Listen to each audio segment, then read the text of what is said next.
You're listening to Small Business Talk with Jerry. Sit in on great conversations with entrepreneurs who risk everything chasing the American dream. Hey everybody, back for another episode of Small Business Talk with Jerry. Today I am joined by Jordan Carillo. I have Dr. Torianto here with us. We're going to meet him in a second. Of course, I'm Jerry. Hey, let's get things started. Jordan, tell us a little bit about you. I'm Jordan Carillo. I work at Drop the Fee. I am an ISO developer. I work in electronic payments, and I will be your co-host today. Awesome.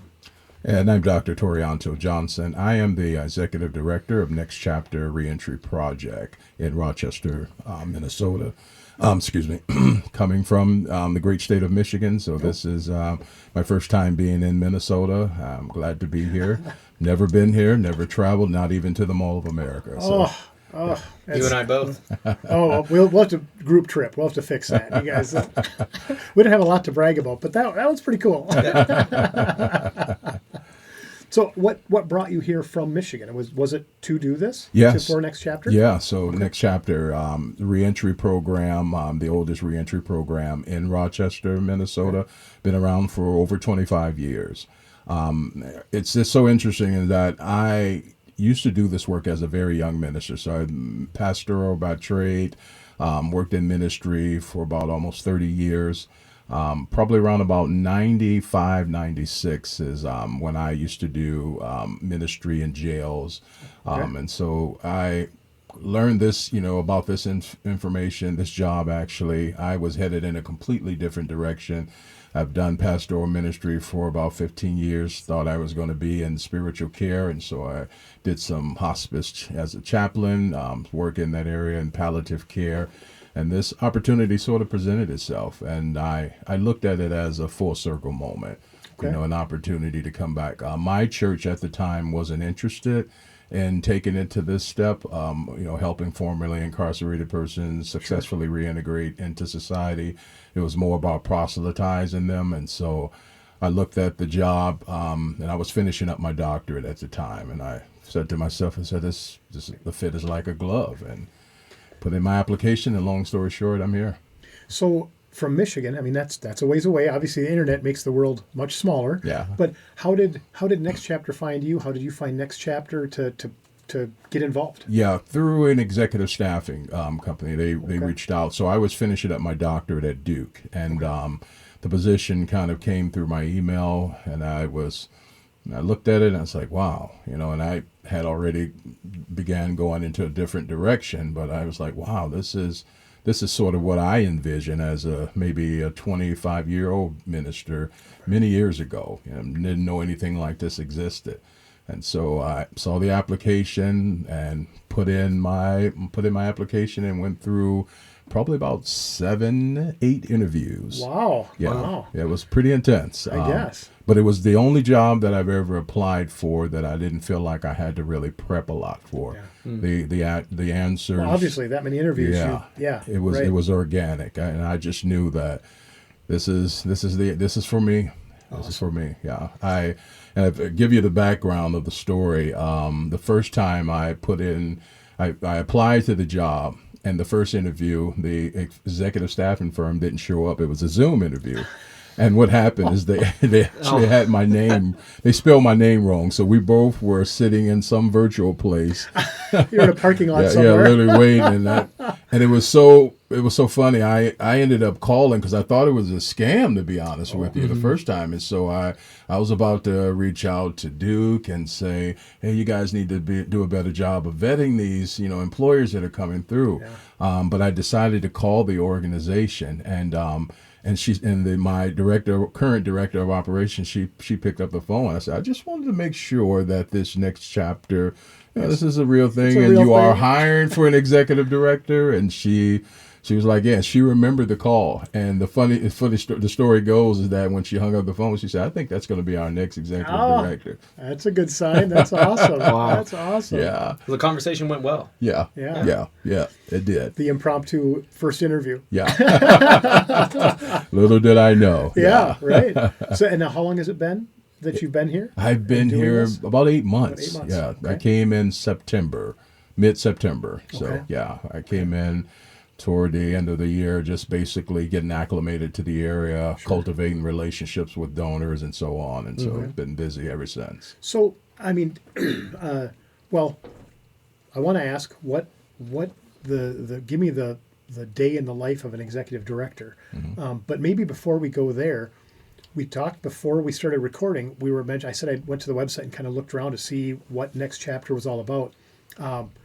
Amazing. Well, you guys are going to love this podcast. I mean, this is going to be when you hear what Next Chapter really does, and I can't wait to get into the real meat and potatoes of this. But I was misinformed. And I shouldn't say misinformed because that makes it sound like your website's not accurate. But I projected this as a halfway house. That's what I mean. That, and I don't mean any offense. I hope that's not offensive. But I thought I thought it was great. But I'm thinking, okay, well, it's another halfway house. But now you said that's not the case, and we didn't really expand on that. We want to save it for you guys, So yeah, tell me the difference. What am I not getting? Yeah, so we're a transitional home, and so it's a big difference. Okay. Halfway houses are often court mandated. We don't accept anyone that's court mandated. Every individual, every man, every woman that comes to us has made a decision to do so. We put out an application. We interview the individuals and we see if they're a good fit. And what I mean by good fit is that individuals that come to Next Chapter, they're typically at that point where they're ready to make that transition, ready to get on the right track, if you will, ready to sort of get their life turned around, successfully reintegrate. Not being told to get on the right track. Absolutely. That is a big difference. Yeah, absolutely. We don't have 24/7. There's not security. There's not locks on the doors in the sense where we do have a curfew, but for the most part, the men and women are free to go as they please. And so we really have to do a lot of vetting in the sense during the interview and the application to make sure that individuals are ready for that type of freedom. Our program, they come in, it's a year long. It requires them to really have some discipline. And of course, we work with them. It doesn't mean that, they make mistakes and we ask them to leave, but we work with them. But typically it's individuals that sort of bump their head a few times in life and have come to the conclusion, I'm ready to sort of get it together and turn my life around. And so the individuals that come in, if they're in our program for at least, a month or so, chances are they're going to finish. Okay. And when they finish, recidivism rates or the opportunity or the chance of reoffending is reduced significantly. Wow. That was good. See, that's the question I want to lead into was now that I know the difference between halfway house versus the transitional home. Transitional, yes. Okay. So obviously you track where your folks go and how successful they are, I'm assuming afterwards. Yes. So I would assume that there's a marked difference in success rate between a court-mandated halfway house and what you do. Oh, absolutely. Okay. Absolutely. I was going to say that must be, rewarding, to say the least. Yeah. But to see people succeed, I mean, to see them turn it around. So that's impressive. So I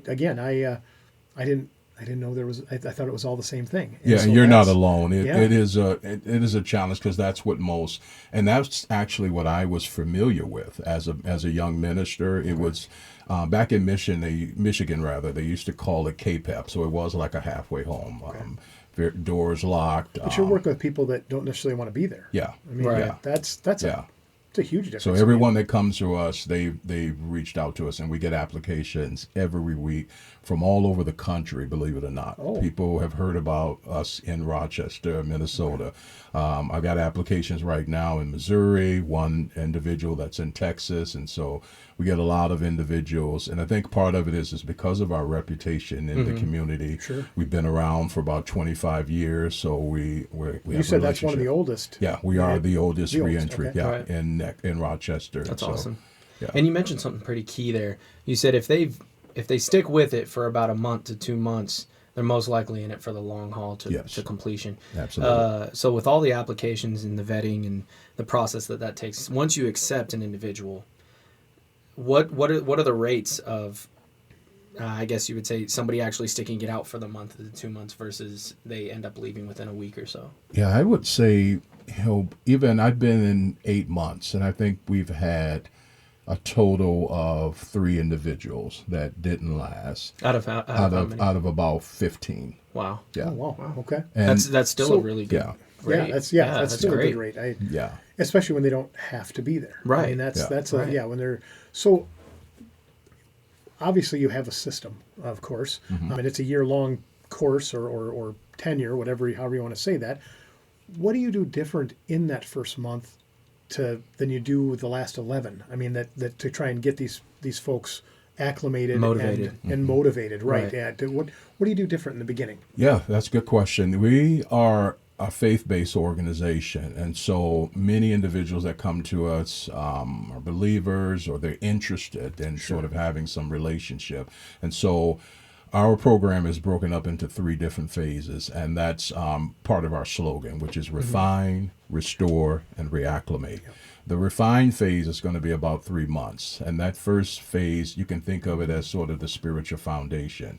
Okay. Here we're sort of helping the individuals in their walk with God, answering questions, sort of going over the basics, sort of really getting them back on track. And that restoration begins with God, but it doesn't stop there with us. And so we spend a lot of time, like 3 months in that first phase of sort of walking them through, answering questions, about their faith and their walk with God, sort of help shaping their own theology, building their own personal philosophy as well. One part of it, an aspect, is what we call a rule of life.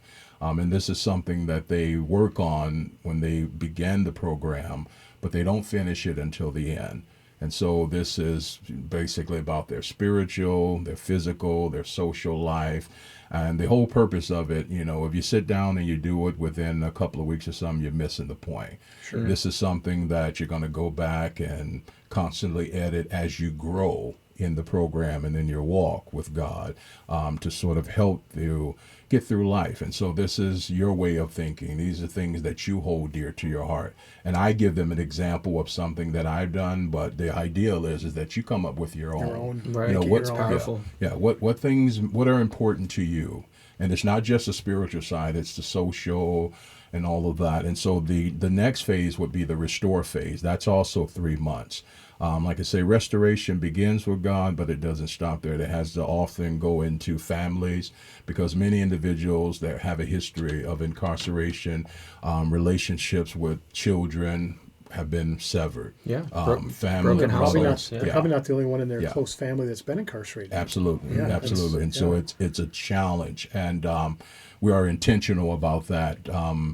We have individuals that come in, haven't had a relationship with their children, and so that's part of our program, is that what can we do as next chapter to help sort of restore that relationship that has been severed over the years because of incarceration. Yeah. And you get on board with that, with contacting family or Yes. trying to bridge that gap or Yes. restore that relationship. Yes, we have individuals that have children in the cities, and we pay transportation to have them travel to and fro to be with their children.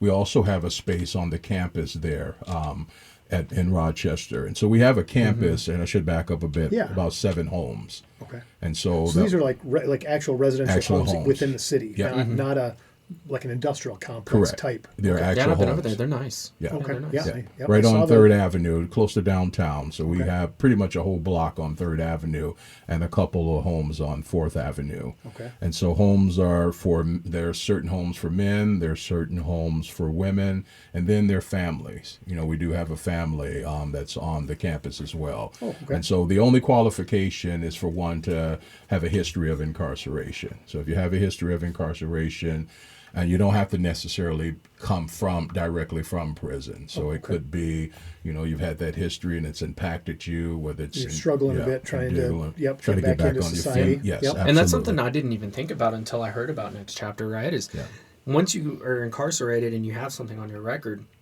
how hard it might be to even find a job afterwards, right? Because you have this label, this identity, Right. almost And associated if you lie with. about it, you're one Right. slip up away from, again, being proved to be dishonest, and even though you're just trying to move on, Absolutely. trying to move on with your life.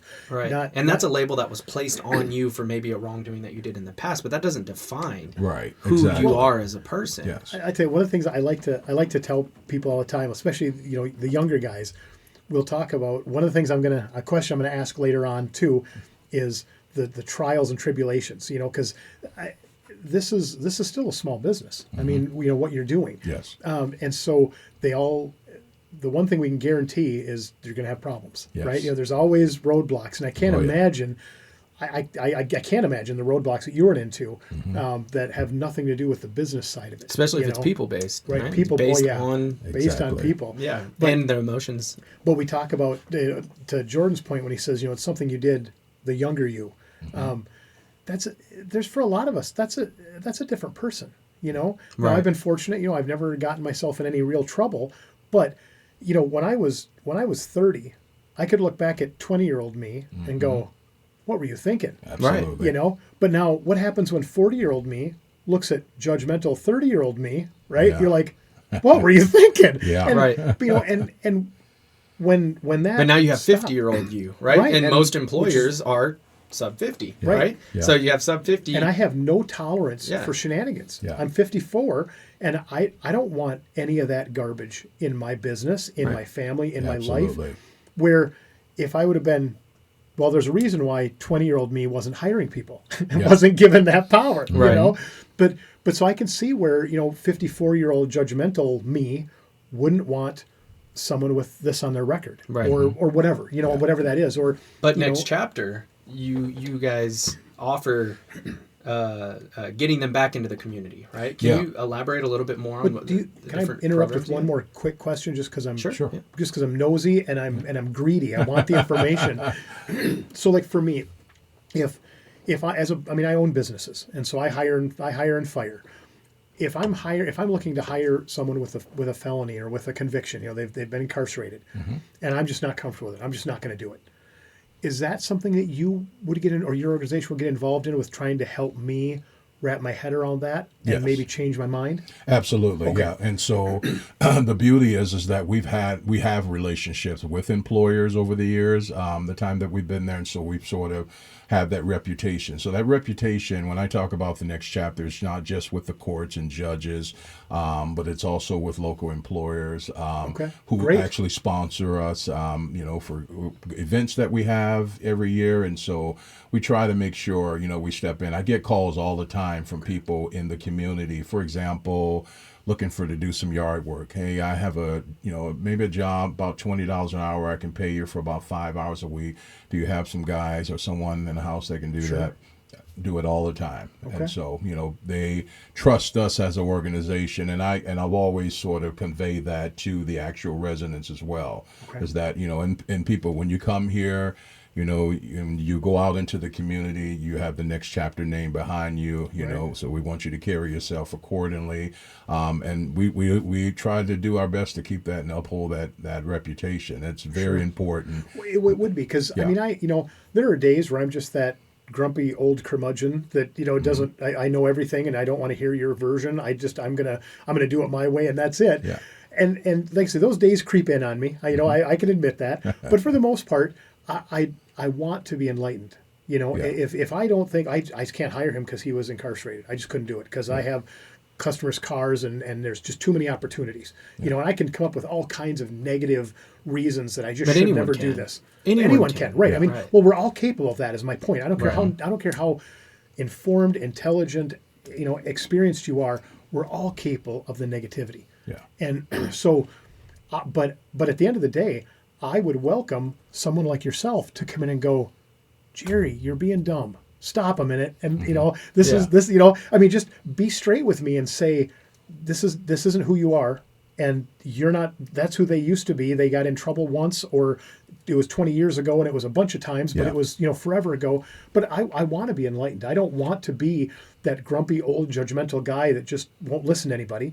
Again, I Yes. have my days, Yeah. but they're not often. Right. I would welcome that. And so that's a great service. But I mean, that you were saying forever ago, right? What about the people that have recently just been let Right. back into the community. Do you find those conversations with the employers to be a little bit more difficult the more recent the offense was? Sometimes, but not really, because the one thing that we do is we really focus on the story when Yep. they come in, and we have those conversations, oftentimes the hard conversations, and most of the individuals that have come to us, as I've said, they're not hiding anymore. They're taking accountability for the things that they've done, and so they've had a lot of time often to reflect on what it is that they've done and how they've impacted their loved ones, and so that story is usually something that we all in administration are familiar with, and it's easy to share to employers and being upfront. And most of our guys come in, most of our women come in, they're not looking to sort of sugarcoat anything. They're honest and Own it. upfront. Yep. And being able to, and we find that they've gone. Most people know what they're getting when they come in with us, but they know what next chapter. Most of the individuals that we've sort of vetted, that we've interviewed, they're ready to sort of go, and so we have very little problems. And I think a lot of that is due to our reputation and the individuals that we select. So we've been very fortunate that we get a lot of individuals that have just really done things that made mistakes and fallen on their face, but I get people come in my office every day. I'm so fortunate and grateful for the opportunity. I'm thankful for next chapter. I'm thankful You look for something happy. like this. I mean, I don't know you. We just met, but yeah, you're a happy guy. I love that. I mean, it makes my job easy, and it blesses me. I have individuals that I say, I've had to tell them, it's like, you don't have to come in every day and tell me thank you, but they're grateful for an opportunity. And most of the individuals that come through our program, they know that these opportunities, they're few and far in between. I was just going to take advantage. I was just going to say it's not so much their willingness to work or willingness to change. Yeah. It's the opportunity to go to do so. Yeah. I would think is the hard part, which that's not in their control. Yeah. But now I'm sure you can be very convincing. So I'm guessing that's a big part of where you come in, is to bridge that gap between. Yes. Because for me as an employer, when I'm interviewing somebody and like I say, they have a record, I don't need them to cry on my shoulder. I don't need them to apologize to me for what they've done. But I could see where it would be more impactful. I shouldn't say that. It would be impactful for them to tell me their story, of course. But from a decision-making, judgment, change my mind standpoint, having an advocate that would say, this is historically what my organization has been able to accomplish for our residents or what clients, residents. Okay. And we really think you should give these guys a chance, or this, I could see where that would be way more beneficial to me to educate me as an employer than it would even just to have the individual give me their story. Yes.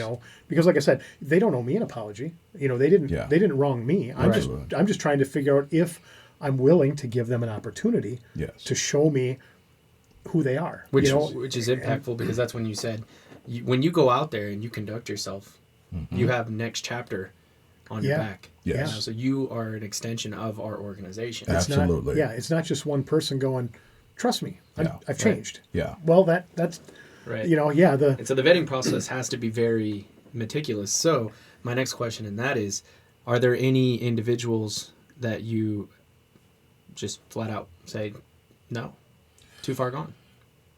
Not so much too far gone, but because we have families on campus, sexual with children, that's a challenge for us, and that's something that we can't do. That's part of who we are, and so even then we try to connect them with organizations that can. Right. Yeah, sure. But those are, and we don't get a whole lot of them. Surprisingly, we do get some, but not a whole lot. But those are the only one. The other ones, we're really looking.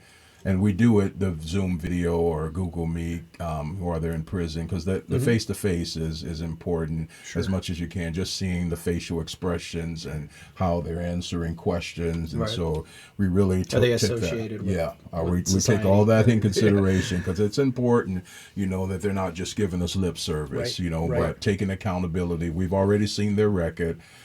We also, part of that interview is having a reference. So it could be their caseworker, their parole, and that's a separate interview. And so that interview is basically just getting to know them. Tell us about them, even the things if they've been in prison.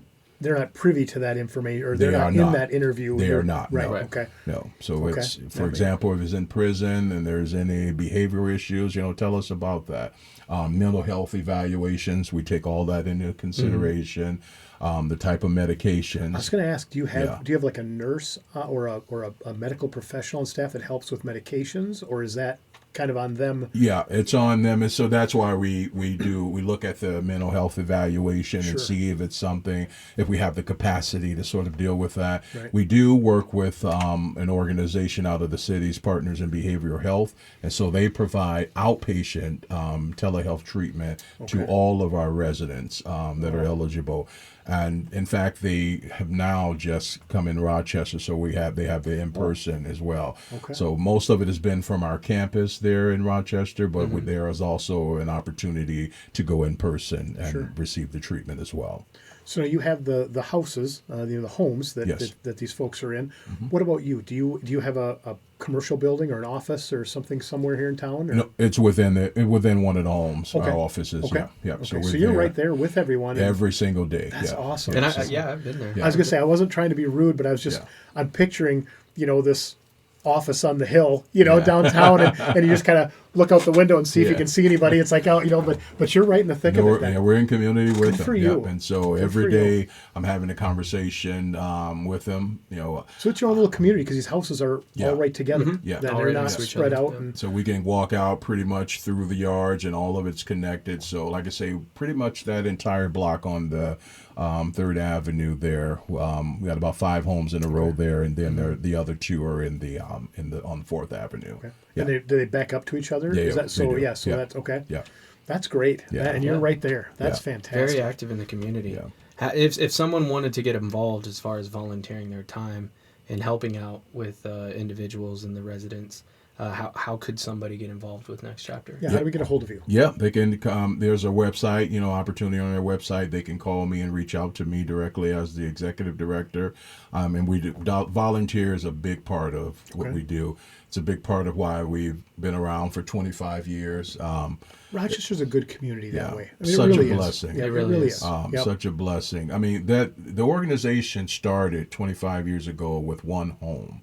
Wow. And we're at 7 today, and that's because of donors and people that have come to us. I've been here 7 or 8 months, and I can't tell you how many times I've had individuals that come to me and say, they feel like, they feel led to give back. What can I do? And this is often things that we're thinking about doing, but we're just trying to figure out how could we do it. We have to have the. I mean, of course, the road to hell is paved with good intentions. I mean, we've all heard that since we were kids. But it's true. We all want to do the right thing. You want to help.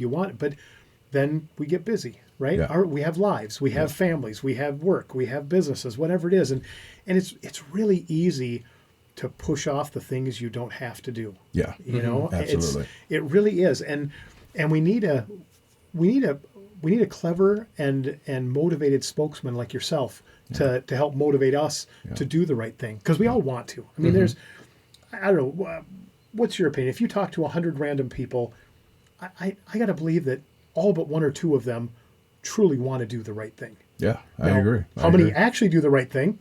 Different set of numbers, of course. Right. Yeah. But we need some motivation sometimes, or maybe a little reminder, and I think it's great that, and I appreciate you coming on the podcast, because hopefully this reaches a few people, you know, and maybe turns the tide a little bit for someone, Yeah, thank you. Yeah, I'm grateful. And we try not to have roadblocks for volunteers. So I had someone, an orthopedic surgeon actually in the area, reach out to me, wanted to work with the guys and interested in possibly teaching Bible study, and we were able to sort of get the process and the ball rolling on that. And so it wasn't a program you had. No, it was just an opportunity. Yeah, so he literally called me as the executive director and reached out and said, "Hey, I would love to get back in some capacity kind of had a conversation with him, found out some of his interests and causes that he's motivated by, and we made it happen. So, and That's we have awesome. so many people in the Rochester area that have been a blessing to the organization. I've been in many faith communities, but very few like Rochester and how they come together to help individuals in need, whether that's someone coming in from prison, don't have any clothes, but it's just clothes that are on their back, and they respond, in a way that just such filled with love and compassion, and the residents feel that, and they are grateful. Jordan, this part of the conversation reminds me a lot of my first interview and chat with Denise Fry.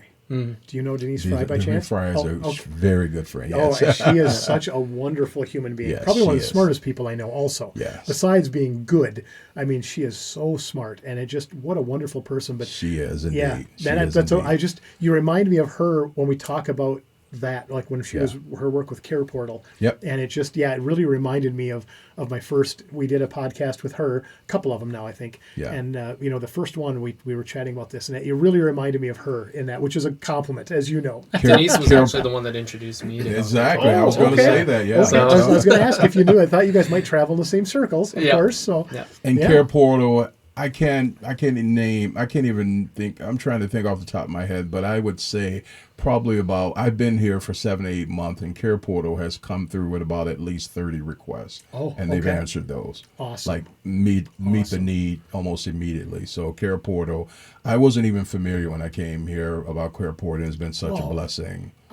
Okay, I'll tell you this, and this is, I don't know if this is a compliment but it's a description. How about that? Yeah. Care Portal is a fantastic way for lazy people to get involved and donate. Yeah. Yep. I mean, again, Does not take much. the You lazy, go through the requests and right? do as you I mean, can, right? when you're, I'm going to say busy, but I mean lazy. But when you can always find something better to do. Yeah. But Care Portal just makes it so simple. Yes. And it's like if you say you want to give or help and you can't make Care Portal work for you, you don't want to help. Yeah. I mean, that would be my opinion. Yeah. But along I with just- the ease of that, with Next Chapter, how involved does someone have to be qualified to volunteer? Right. So say if I only have a couple hours a week that I can give, is that okay as well, or do I have to give more than that in order to qualify? It is, and that's where we sit down with you, have the conversations, because we have areas. We have men, we have women, we have family, and we also have children as well. And so all of these individuals that are impacted by the cycle of incarceration. And so I had, for example, when I first got here, a nurse that was interested in giving back. She felt that it was on her heart to give, and what could she do? And she worked with children in school, and we thought, hey, that's a good fit. And so we work with you. So even if it's just an hour a week, we're grateful for that, and being able to give back, because we have so many people that dedicate, basically their volunteer time, most of their volunteer time, to Next Chapter over the 25 years. It is the reason why we're still here. It is not just great business decision. It is people that are in that community that have been a blessing. They wake up. They are all things Next Chapter. I had a story of one woman. She's a volunteer and she cooks. She said she didn't even know how to cook before she started volunteer for Next Chapter. And she said she was praying about it, and she learned how to cook, and she is the best. Like Really? when it was her night to come in and bring food, the guys, everybody was on Say board. no. I mean, they were sitting there waiting and salivating, if you will. I kid you not. That's And I'm fantastic. sitting there thinking about her story, and she was like, I didn't even know how to cook. And now they consider her like the GOAT. if you Right. will. That's exactly what the guys call her, the GOAT That's awesome. of cooking. She comes like on a Tuesday night or something. They But are all in. But yeah. Next Chapter did that. You guys, I mean, you motivated her to be that, Yeah. to become that. And not even one of your residents. I mean, that's you think about, that's impactful. I mean, when you think about what you were able to accomplish with her help, obviously she had to reach out to you. Yes. But I mean, you guys motivated her to become that. That's pretty incredible. When Yeah, you really and- wrap your head around it. It's a Yeah. fun And- story, but there's a lot of meaning there. Right. And, when you pass away, individuals remember how you made them feel more than they remember what Oh, you yeah. did. Yeah, because Absolutely. we forget people pretty fast. Oh, yeah. Let's be honest, you Right. know, but you never forget how someone made you feel. Yeah. And that's good or bad. I mean, that, you know, that's a blessing or a curse. Absolutely. You know, Absolutely. yeah. So maybe this is a weird question, but as it can be difficult for your residents to find jobs, to find understanding employers that want to hire them. With the situation they're in, do we ever see any entrepreneurs come out of next chapter? We do. We do. We do. Okay, I'm interested. Yeah. That's my world. I mean, that's Yeah. you know, that really interests me. I'd love to hear a story or two about that. And we encourage that also. Sometimes I even tell them, think entrepreneurially, if you will, in the sense of if you're going out there, if you're doing something, you have a skill, and it's something in demand. You know, maybe you start off working for someone else, whether it be landscaping or so now, but always think entrepreneurially, if you will, and down the road that, hey, one day this could be yours, you know, because we have guys, most of the guys that come in the house especially have skills, whether it's in maintenance or whatever it is. Right. And so we really sort of encourage that to do.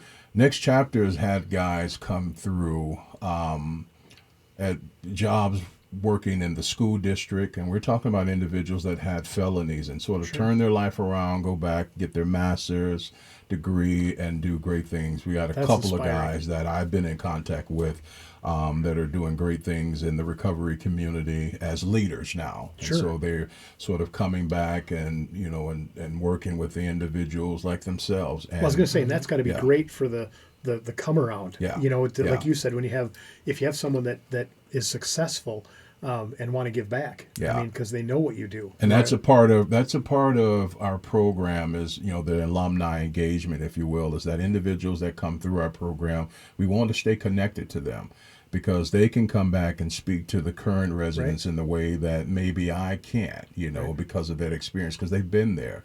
In fact, we just hired a men's reentry manager. He's an individual that has come through the program several years ago. He's gone on to do great things in the community, and now he's coming back in the leadership capacity. And that's part of my motto is that sort of building that leadership pipeline is the individuals that come through our program will one day come back and serve others as they transition into society. Well, there's some real credence there. I mean, you look at like an addiction counselor. Yeah. You can't be an addiction counselor if you haven't had the addiction. Yeah. I mean, that's a prerequisite. Yeah. You know, but that means you have to have beat it, you know, or at least staying at odds with it, you know, and then come back to help. I mean, that's so I can see where there are maybe some spots where you can't be the guy, you know, 100% because you haven't been through that side of it. Yeah. So do you, like you mentioned, this orthopedic surgeon that wanted to do the Bible study? Mm-hmm. Do you have anyone that comes through or has come through or is there now that maybe almost like a business coach that would kind of help decipher if these folks have a entrepreneurial spirit or a shot at being their boss? I mean, because they're in a different situation than I am because, like I say, they may not fit the mold that an employer would think they want to fill. Yes. Right? I'm going to say think they want to fill because we don't know. Sure. But then you look at me, I'm a guy that I think a few people would like to hire, but they don't realize what a bad employee I would be. So there's, you know, that's, where's Jerry? I don't know. Probably answering the phone somewhere. he thinks he owns the place. That's what that would be. It's like he thinks he's smarter than the rest of us. We don't talk to him anymore. That would they just don't understand how bad I'm going to be if I was an employee. There's a reason why I have to own a business because I come in late, take a long lunch, leave a little early. You know, that's my mentality sometimes, and it never works that way. Hard. Yeah, it never works. I'm always there early. I'm usually there late. It's skip lunch, but in my mind, unless he's having lunch with me. Yeah. Well, those do run long. We did run. We ran a little long that one day. Yes. Okay. But in my mind, I want to come in late, take a long lunch, and leave early. You know, but you know that's that would be a spot where, like you said, where you have people kind of come full circle and come back to help. Yeah. What about having an employer come in and speak with these folks? You know, maybe come up with, I don't want to say a lesson plan, but a bit of ideas of what they're looking like for an as an agenda. employee. You know, an outline of what they want to talk about to say, okay, this is what an employer is going to be looking for. Yeah. This is the one struggle is going to be the record. Mm-hmm. But how do we, in business, it's all about problem solving. Yeah. I mean, we said that earlier, Sure. you never have a day in business. And trust. Well, And trust. well, trust is currency. Right. Absolutely. 100%. Trust is currency. But the problems, I don't care how good you are, how experienced you are, how old you are, they never stop coming. Yeah. There's never a spot where you're like, I'm smart enough, I'm experienced enough, I'm done having problems. Yeah. That's out of your control. Right. And so what you have to say is, I'm old enough, I'm experienced enough, and I'm smart enough to solve these problems. Yeah. Or at least not let them bury me. Yes. And so does anyone come in and coach your residents on that mentality? Yeah, so that's a part of our rebranding, if you will. And okay. so, as I said, historically, we've only had, the program has been 6 months. And you think 6 months is a lot of time, but it's really not when you're coming in. Yeah. Before you know it, that time is there. And so we've extended it to 1 year. And so as I talked about initially, the first, refine, restore, reacclimate. Refine is the spiritual sort of foundation. Restore is sort of getting those relationships back. But also things like driver's license, sure. things that we take for granted every day, these, making sure that they get on track. But the biggest part in our rebranding is the reacclimation phase. So the other phases are 3 months. This is 6 months. That's the tail and end. this is really, the focus is on helping individuals successfully reintegrate into society. At the end of the day, if we're not helping them successfully reintegrate, we're not doing our job as a nonprofit. Right. And so in that phase, it's going to be focused on soft skills, listening skills, interviewing skills, job training, and we are working currently with Workforce Development, who has agreed to actually come to our campus and offer workshops on these type of skills that are certainly needed in the job market today. And so we've had individuals that have reached out. Someone came in, there's a trucking company sort of backed by Silicon Valley. It's an organization that's looking specifically for individuals with felonies to become truck drivers. Oh, okay. And offering to pay off their license fees. Not only that, but allow them to go through training and then pay them and give them a stipend while they're in training. Wow, what an opportunity. Yeah, so this is... And a brilliant business move, because good help is hard to find. Yeah. And this, I hope this doesn't sound negative It might. or boorish, but it might. Yeah, it might. Yeah. But I mean, to have someone in that situation that thinks they're not necessarily hireable, Yeah. it's almost like they're going to be indebted to you and to the job. Yeah. When in actuality, you're helping each other. It's not you being charitable. Yeah. It's you filling a need that you have while helping someone else. It's really, you scrub my back, I'll scrub yours scenario. Do you ever find residents or individuals that have a hard time accepting charity? No, not really. Not really. I can't think of, most of them are grateful. They come in, they're looking for an opportunity, and when that opportunity presents themselves, they're there. And I'm there walking along with them too. And so if I see, I've had one, for example, he was looking to he was kind of ahead of the game in the sense is that, there's some that come out and you could just know that they're ready. It's just a matter of, he was able to get a job like that because he had done all this homework, his mindset was ready. And so I was able to sort of put in a word for him at a local place there in Rochester, and now he's basically going to have a full-time job in sort of doing the same work that we're doing now at Next Chapter on the similar, but it'll be working more with like a halfway house and that sort of. And I'm encouraging him also. I said, if this is what you really want to do, then maybe consider going back, getting your social work degree or your license or something like that. And so you have those individuals that, and that's why I can say a lot of that is due to our vetting, is that we're pretty good about getting individuals that they're ready and they usually hit the ground running. And so rarely do we have some that, are resistant or something like that. If anything, if they're not finding something, they're coming in and talking to me and it's like, hey, what can we do? And I'm working with them on adjusting and adapting, and maybe we have to pivot, and figure out some things that you do. So with the rebranding, and it really helped me because most of the guys that are in there now, they've been there for almost 6 months, so they were pretty much there. So this new class that I'm coming in, I'm learning from the guys that were already there. Oh, so sure. it's important to sort of really sit down and figure out goals in the beginning.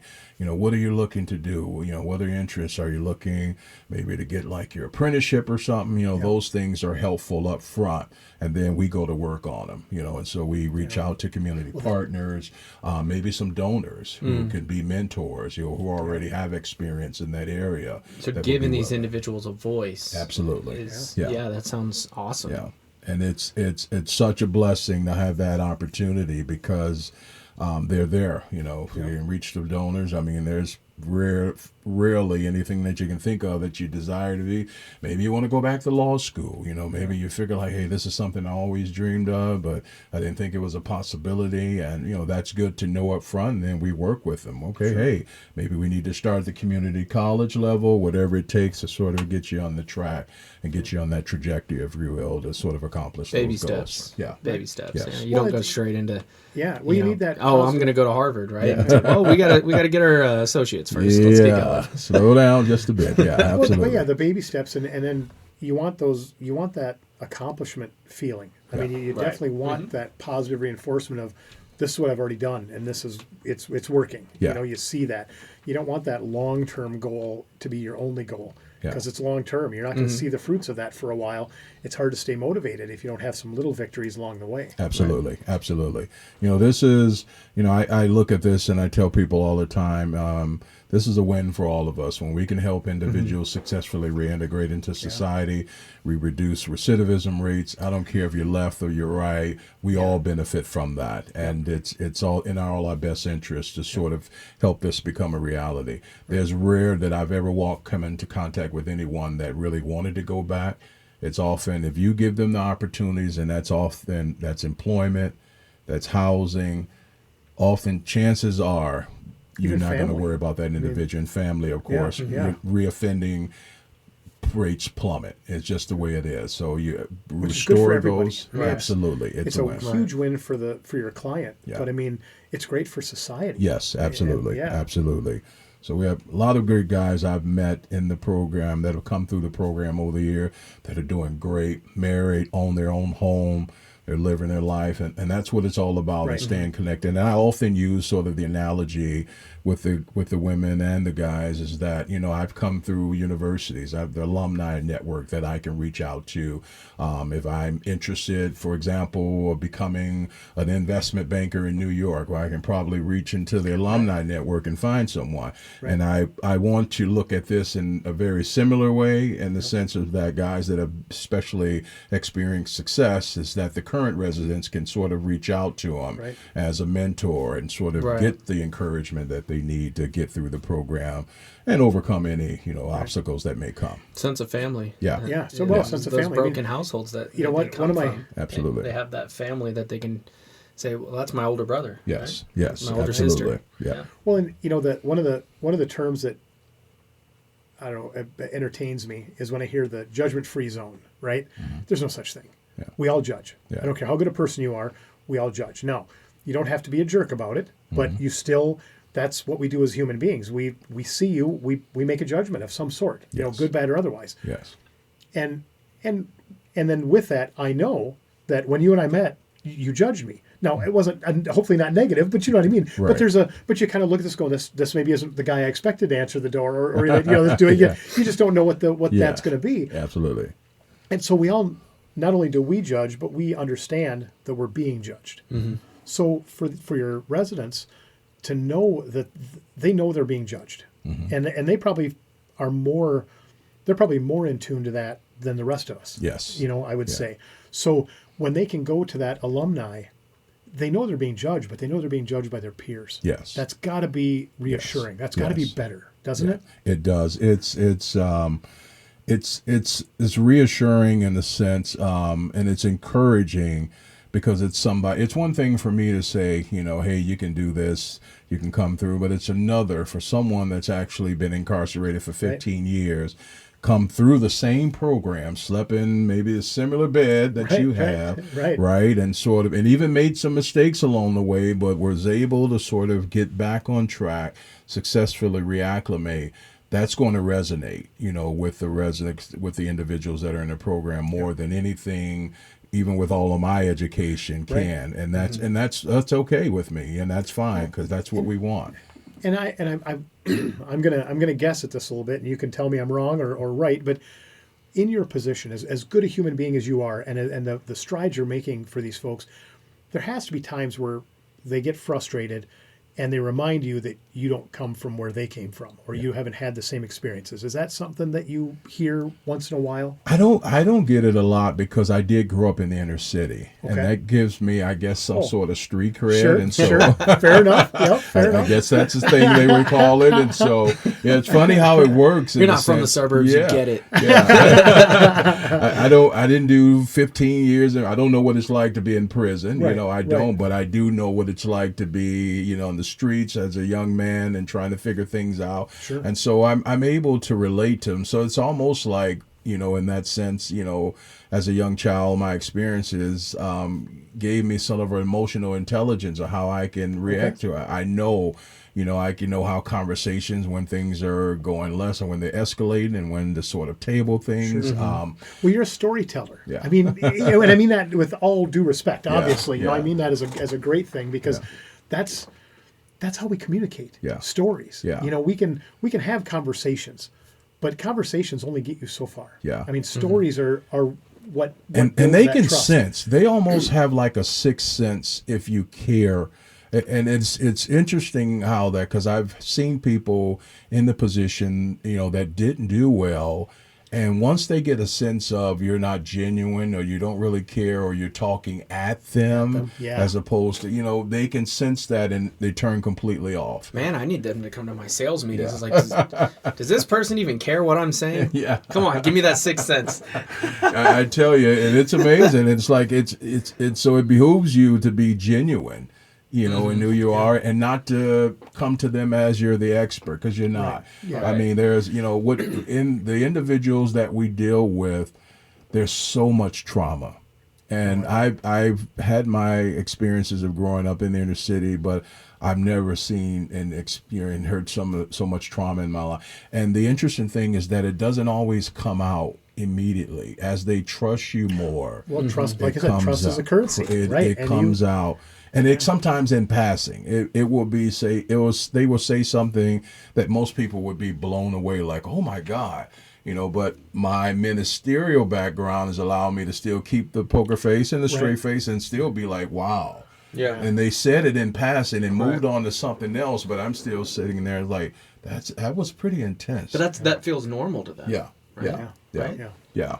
Wow. Yeah. Well, I mean, that goes back to I talk about this business all the time. Perspective is reality. Yeah. If you think I'm that guy, well, I am, until I show you differently, until I can change your perspective. It doesn't matter who I really am. If I was having a bad day when we met, and you just think, boy, that guy's just something else. It's like, well, that's who I am to you. Yeah. I mean, that's reality for you. Absolutely. And even if I don't understand it, because I don't remember the first day we met, I don't remember being in a bad mood, you know? And I'm just like, I don't know. I thought I like this guy. I don't know why he doesn't like me. I don't know why he's so standoffish. Well, but you've got to figure out that perspective. Yeah. Yeah. So this is incredible. One of the things that I talk about, like, you're talking about being genuine. Yeah.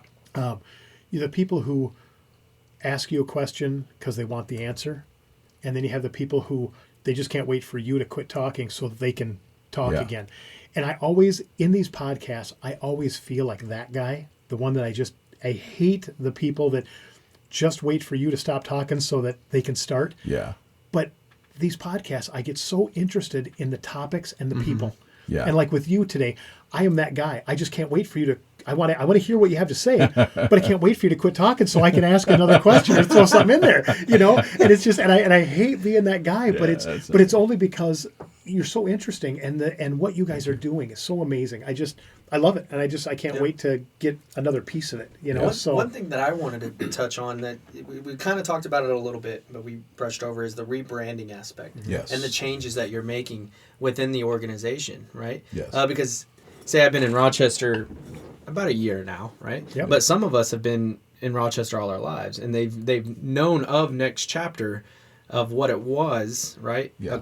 Versus what it is now. And I could tell you firsthand, working with you, that you're already making technological leaps, Yeah. right? Even with just your donation platform, Yeah. right? And giving, Yeah. when I told you this idea of, let's go ahead and give your donors a portal that they can see all of their donations for the Yes. past year, which will help them with reconciliation and tax purposes, Yes. right? But that's not something you had, and that was something of interest, right? Yes. What are some other, maybe they could be technological advances, or what are some other changes that you're making within the organization that somebody may not know from a few years back? Some new blood in the system. Yeah, the changes that we've made, I didn't anticipate that happening within 1 year. Yeah. And I did not come in here. It wasn't intentional. Thinking, and it just sort of, the opportunities presented themselves, and, I take advantage. I mean, we've changed the name from Next Chapter Ministries to Next Chapter Reentry Project. And the reason for that is the focus on exactly what we do, and that is to help individuals successfully reintegrate into society. Right. We've added a slogan. That's not something that we've had before, so that's to refine, restore, reacclimate. We've got a new website. That's powerful, by the way. When Thank you you. look at that website, that's right in the center of the website. Right. Yeah. Very powerful. Yeah. I mean, it took me, this doesn't sound 10 seconds, I'm going to say, but when you're on a website, 10 seconds is a long time. Yeah. Because, when there's not animation, there's not something going on. When you're just looking at Not a static something page. interactive, yeah. Right, yeah. Yeah. When you're looking at a static page, and I don't think it was any less than 10 seconds that I just sat and looked at that face of that page. I didn't know what it was. I still didn't really know. Yeah. Like I say, I was still in that mentality, it's a halfway house. Sure. But I'm looking at that front page just going, that's impactful. I mean, it's Thank you. bold. I love it. So whoever's idea that was, and the execution of it, because we all have great ideas. Mm-hmm. Very few of us can execute it properly. Yeah. And what I think is a great idea in my head, if I put it out there, that doesn't mean that you're going to see what Yeah. I want you to see. Exactly. Right. And I'm assuming that face of that website is exactly what you wanted, because it really is. hit me. I can only give, and I don't toot my own horn. I don't want to do that, but it just came to me, and it's like, it just made sense, and it took me some time. When I first took over this organization, I spent some time getting underneath the hood, and I started seeing things, and there was a pattern, and I just saw, okay, this is exactly what we are. Refine. This is the spiritual foundation, restoring these severed relationships, and ultimately help them reacclimate. It just made sense to me, and that just kept, going in. And so that's just sort of part of it, just flowed within that for several months. Thank you. And, and so, part of the changes, so the name, the slogan, the new website, all of that. Is the new website live? Yes. Oh, nice. Yep, I'll go check it out. Yeah, it's in... It's been up. It's been live for a while. I think, was it the one that I was looking at? Yes, it was. Yeah. Okay. So it's. I must have not have seen it before. Yep. We had probably like month 3. We changed the website, and really sort of that focus on helping individuals reintegrate. And the beauty is that our core identity remains the same. We are who we are. We're a faith-based organization, but we really wanted to focus on. How can we help individuals come through this program and successfully reintegrate and reacclimate? We've been doing a good job, but how can we do better? So we're in the process right now of creating a model. And I've told my team that this model, which are the phases, refine, restore, and reacclimate, we're constantly working on them. And hopefully, probably perfecting that within a year or two or so. Well, let me play devil's advocate here, pardon the pun, but the idea of ministries and a faith-based organization, do you ever find that religion might scare people away from joining the group? Because a lot of people have been burned in the past or, blamed a lot of circumstances on religion. We do. You do have some that, feel that way. Some think you're Bible thumpers, and that's what we're not. We're non-denominational in the sense, and so we're not affiliated with any. We have a network of churches that can be Baptist, It can be Presbyterian, Catholic, you name it, and it runs. Can be United Church of Christ. We don't push the individuals to any particular certain way, and that's a real important thing for me. It's like, you go where you feel that the Spirit is speaking to you, and that's sort of a big problem with that. And well, you lose that cult mentality when you do that. Yeah. Right. So which again builds trust. Trust is currency. Yeah. Yeah. And so we sort of help them. At the end of the day, we're not a church. There are a whole lot of other places that can do that a whole lot better than we can. And so we're a reentry program at the end of the day. But restoring the person. Yeah, we're restoring those individuals, and we're helping them, on that path. At the end of the day, God is the one that's doing the work, and we're certain of that. And so we sort of lead them in that direction, but ultimately it's their decision. Mm-hmm. And so we ask them the importance of joining, a local body of believers is helpful, is because we can only do so much, right. And like I say, once that phase, is there, it's important that you go somewhere, where you feel that you're being fed spiritually, mm-hmm. and go from there. And so, but even though, like I said, part of, the rebranding and all that, our core identity remains the same, but we're looking, and we're even open to individuals that are non-Christian, even though our group, our organization is faith-based. We are Christian. We will not discriminate against someone that's Muslim or any other religion. Sure. But of course, what you get here is going to be faith and Christian based. But we don't discriminate against that. And so we try not to be dogmatic. About what we believe and what we hold on to. And try to be open-minded in the sense of, that when individuals come in there, the decision is yours. And sometimes it's hard for the individuals because they're looking at like, well, what church do you think I should go to? And it's like, I'm not going to steer you one way. You tell that's for you. Visit, you find out where you feel God is speaking to you at, and then that's your decision, and go from there. We can certainly point you in the right direction because we like 100 churches, that we have relationships with, but ultimately that decision is yours. Do you work with Mercy Hill at all? Mercy Hill. Fred and Kelly Shirley? No. Okay. No, okay. They're good friends of mine, and they've got a great organization out in the north side of town. Well, when you're going north on 52 towards the cities, there's the big radio tower with the cross on it. I think so. Yeah, okay, I'm still getting acclimated. Okay, but that sounds familiar. That's their radio station, so it's just before Menards North. Gotcha. On the left-hand side as you're headed north. Gotcha. But they've got quite an organization there. They've really built something pretty fantastic there too. So awesome. I'd love to introduce you. I would be happy to. Yep, they're fantastic people. Just and I mean he's Fred. I met him through my auto shop. He's a customer at, I've done work with him in almost every business I have. They're good people. And, They are part of Tuesday's SBR group. Yep. I don't think they were there when you came to visit, though. Okay, gotcha. So I missed him on that day. Okay, yeah. Fred was there Tuesday this week, Fred, and then Kelly's usually there, his wife. They're both pastors at the church. Mm-hmm. Gotcha. Yep, just wonderful people. Now, is the name of the church Mercy Hill? Mercy Hill Church. Okay, gotcha. Okay, that's one I've heard of. Yeah. Yep. And they did a podcast on Mercy Hill because I invited Fred. He said, "Well, but it's small. The name of the podcast is Small Business Talk." And I'm like, and I laughed. I was like, "So you're telling me your church isn't a business? When should we do this?" He says. he's a really really good person. But and he's funny. I mean, but that was what I said. I go, "You're gonna tell me that church isn't a business?" And he was just kind of this awkward pause. He's like, "So when should we schedule that?" I was like, "Yep, let's do that." Him and Kelly came, and it was fantastic. And awesome. we did talk about the church in a very business entrepreneurial sense, more so than religious. We really kind of hit on that, and it was really informative. I mean, again, like yours with a nonprofit, that's a different animal. Yeah. And I've never had a nonprofit, so I did not understand Dave Nelson, he runs Camp Victory. Mm-hmm. And he was explaining to me the difference in the nonprofit as far as you're only able to earn so much money, or you can lose your nonprofit status. Mm-hmm. And I wasn't aware, because I was like, you have an opportunity here to sell this stuff.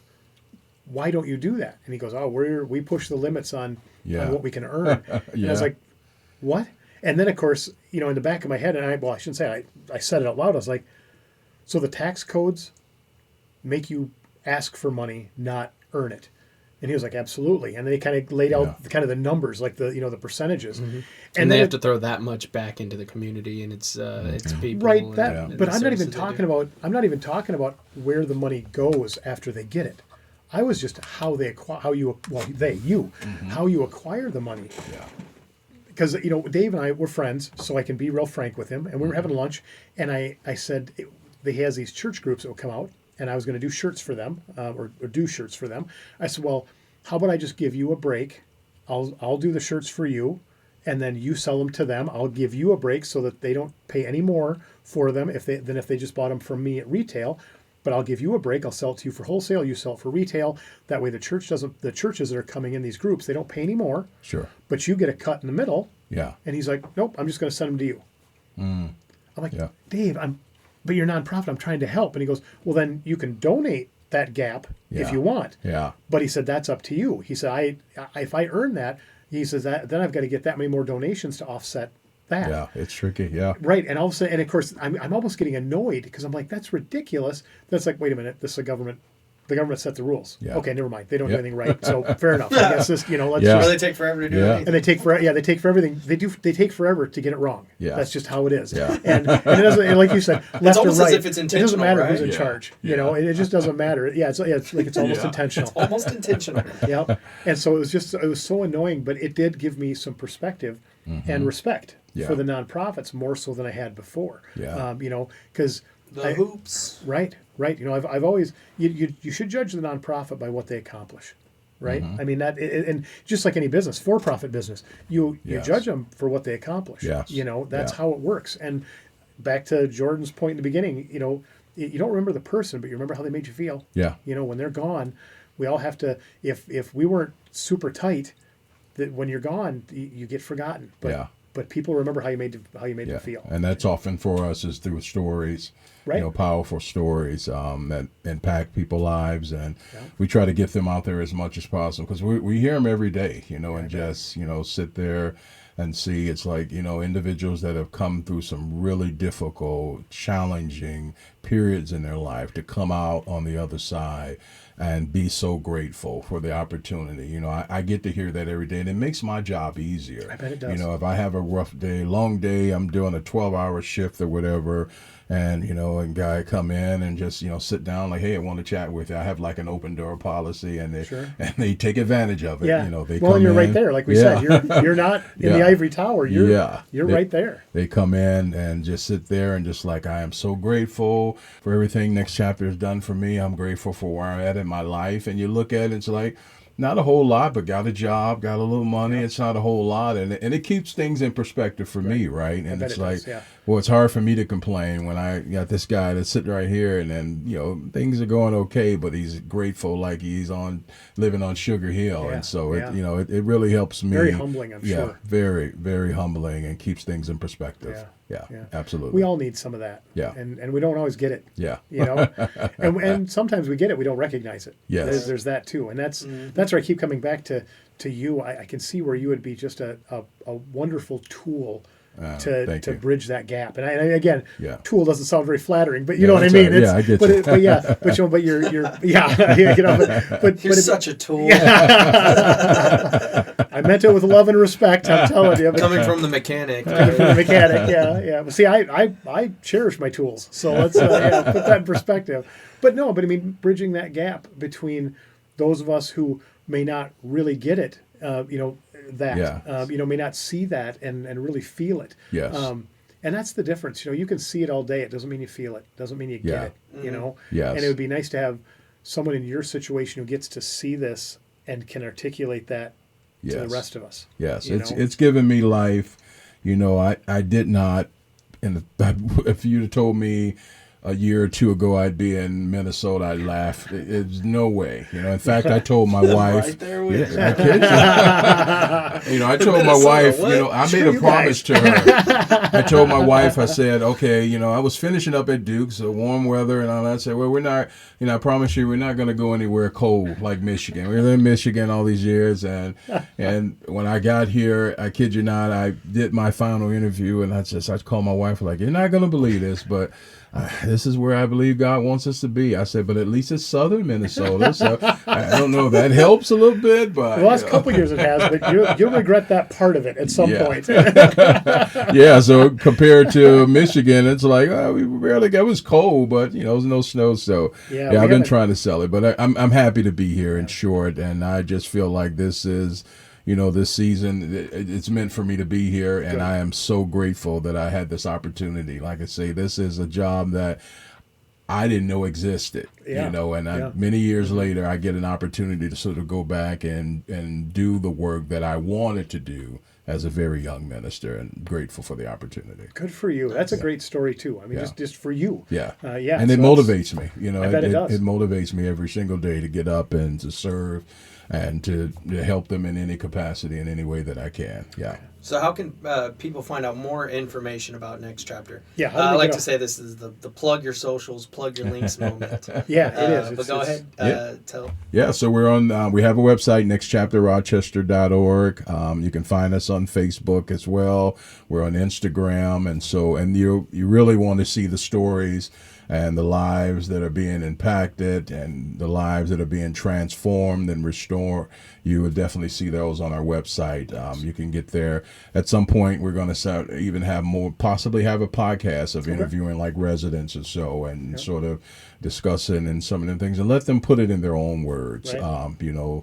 How Next Chapter has been a blessing to them and sort of helped them along the way. And so, nextchapterrochester.org, you'll be able to see there. You'll see updates, at least from me as the executive director, about what's going on in a short video clip or so like that. So, that's it. Yeah. Great. But, so before we go, I mean, we're kind of wrapping up here, but just take us through a typical day in the life of the executive director. Yeah. So my day in life is probably not a healthy one. So I breathe and sleep Next Chapter, and it's just, and I don't practice what I preach. I'll be the first to admit that. I'm always, even if I'm in the office from sometimes at 7 a.m., 7:30 a.m.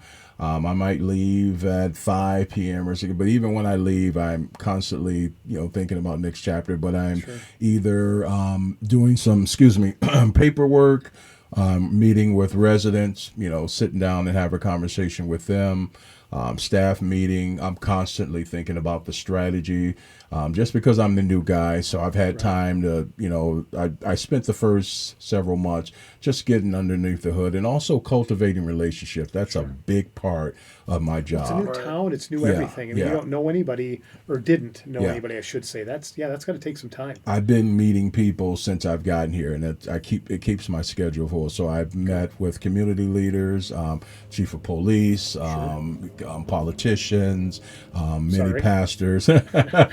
Yeah, so I'm constantly out, sort of cultivating those relationships, for the organization. But when I'm not doing that, I'm behind the scenes trying to figure out how can we grow this organization? How can we perfect the model? We have a great reputation. We've been doing things pretty good, but how can we improve upon that?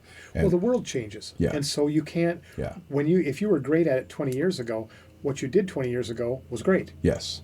Doing that same thing today may not be so great. I can't imagine the people that have been incarcerated for 15, 20 years. You're going into a whole new world. Yeah. They're like, AI? What is AI? Yeah, right. Right? Yeah. What are these Electric smartphones? cars. Yeah. Electric cars, right? I mean, that's all this technology. And we have to all be equipped for that. There's a certain amount of anxiety of individuals that are coming out, just even picking up an iPad or so, and telling them, hey, we got to get your insurance and all that. And so those are all things that we have to be prepared for, even as an executive director. I don't push that on anyone else. Sometimes I'm often helping. If I see them and I walk in the living room or something, and maybe they're struggling with something, even with their resume or something like that, I'm willing to sort of take time out and help them. And that's also just having conversations as well. So not every conversation is in my office. Just de-escalate the anxiety sometimes. That's important too, is just, hey, let's take a walk on the campus and just tell me what's going on. How are you doing? You've been out for, let's say, a couple of weeks or so. How things are going? How you're adjusting? And I'm intentional about that and sincere about that, and to see exactly how things are going with them and see how we can help them. Well, could you imagine, like you said, being incarcerated for 15 or 20 years?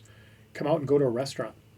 A meal is how much? Yeah. I mean, that, Yeah. I mean, just go to McDonald's now versus 15 Yeah. years ago. I mean, Yeah. you go to McDonald's now, you can't snack for less than $10 or $12. Yeah. And, when I was a kid, you used to have, this, I mean, it sounds like I'm 100, but, they used to do like 10 burgers for $1. Yeah. Burger King would do, I mean, that Yeah. was, I was born in 71. So in the 70s, you could go to Burger King and they'd run a special now and then. It was, 10, like I said, 10 burgers for $1. And they were a hamburger. It was, the same thing they're serving now. And it's just, yeah, so I couldn't imagine seeing that kind of difference. And so the last thing before we wrap it up, as a nonprofit, obviously you look for donations, you look for volunteers, but we asked how to get a hold of you. People know how to get to the website now. What do you need? What does Next Chapter need? Yeah, donors are the lifeline for us.